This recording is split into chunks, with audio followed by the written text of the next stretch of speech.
R2 এ কি হচ্ছে, battery সার্কিটে দুটো পয়েন্টই থাকছে ব্যাটারি সার্কিটের মধ্যে, এক টিএইচ এক আইডি। এরপরে কি হয়, পাওয়ার আইসি থেকে একটা ভোল্টেজ সোর্স ভোল্টেজ 1.8 ভোল্ট এইটা বেরাচ্ছে, একটা রেজিস্টারের থ্রুতে যাচ্ছে। এই যে ভোল্টেজটা যাচ্ছে এটা একটা রেজিস্টারের থ্রুতে ব্যাটারি, এটা আইডি লাইন বুঝেছি, আইডিতে যাচ্ছে, কি বললাম সিপিইউ যাচ্ছে।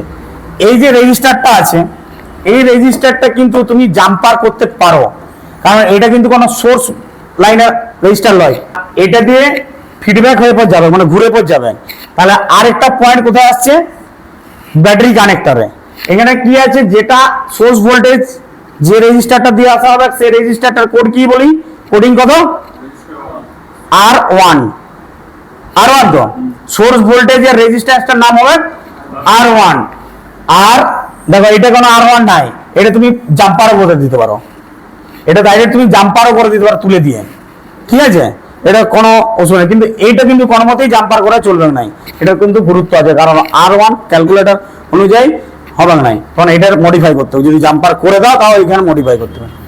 এরপরে কি হবে, এই ভোল্টেজ এখানে আসছে, এইখানের মধ্যে কিন্তু R2 দেখতে পাচ্ছ কি নাই, তার মানে এই ব্যাটারি কানেক্টরে যোগ হচ্ছে, মানে R2 কোথায় আছে, ব্যাটারি বিএম সার্কিটে আছে, বুঝা গেছে। তাহলে আইডির ব্যাটারি বিএম সার্কিটে কিন্তু R2 আছে, এটা দেখেছি যেটা, এটা নাম হবে R2, আইডি R2, এটা R2, ঠিক আছে। এটা কিন্তু বিএম সার্কিট আছে, ব্যাটারির মধ্যে আছে। এটা কখন কানেক্ট হবে, যখন আমি ব্যাটারিটা কানেক্ট করব তখন সেম কন্ডিশনই টেম্পারেচার লাইনটা দেখো, টিএইচ এর লাইনটা কি হচ্ছে, টিএইচ এর লাইনের কিন্তু সেম একটা টি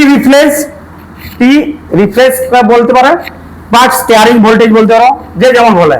এই ভোল্টেজ 1.8 বা 2.8 থাকে, যেমন যা সার্কিট বানাইছে কোম্পানি সে অনুযায়ী থাকে, ইঞ্জিনিয়ার যেরকম ভাবে মডিফাই করেছে। তাহলে টি রিফারেন্স ভোল্টেজ 1.8 বা 2.8 যাচ্ছে একটা রেজিস্ট্যান্সের মারফতে, ঠিক আছে। এই রেজিস্ট্যান্সের মারফতে যাওয়ার পরে আরেকটা 1K রেজিস্ট্যান্সের মারফতে হচ্ছে ঘুরে এখানে যাবে, এইটা এখানে যেতে R1, মানে এটা সোর্স ভোল্টেজের প্রথম রেজিস্ট্যান্সটা R1 এইটা।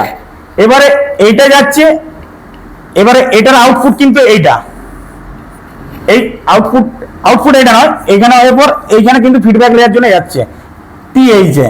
তাহলে এটা যদি R1 হয়, R2 টিএইচ এর কোথায় আছে, ব্যাটারিতে, যেটা আমি বিএম সার্কিটে R2 দিয়েছি, এটা হচ্ছে R2। তাহলে R2 R1,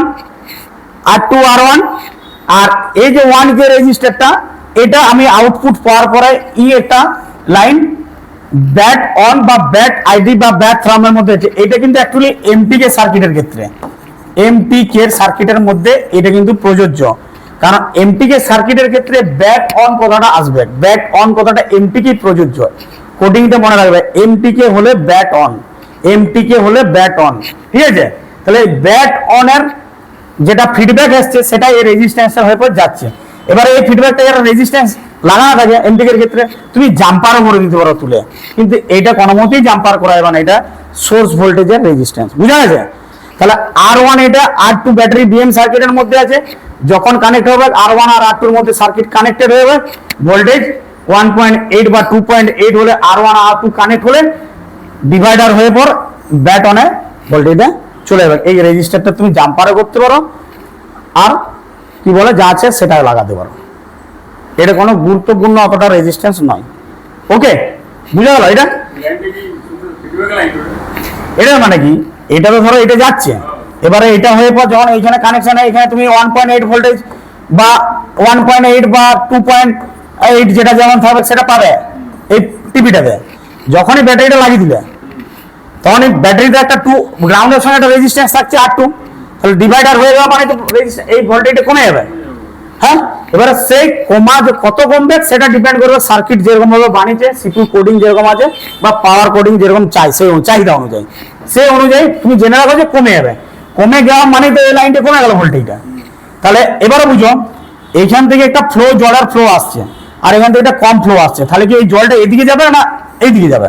ধরো এই পাইপটা খালি আছে, তাহলে এই জলটা যখন ব্যাক হয়ে আসবে তখন কম ফ্লো জলটা এইদিকে আসবে না এইদিকে যাবে, তুমি বলো।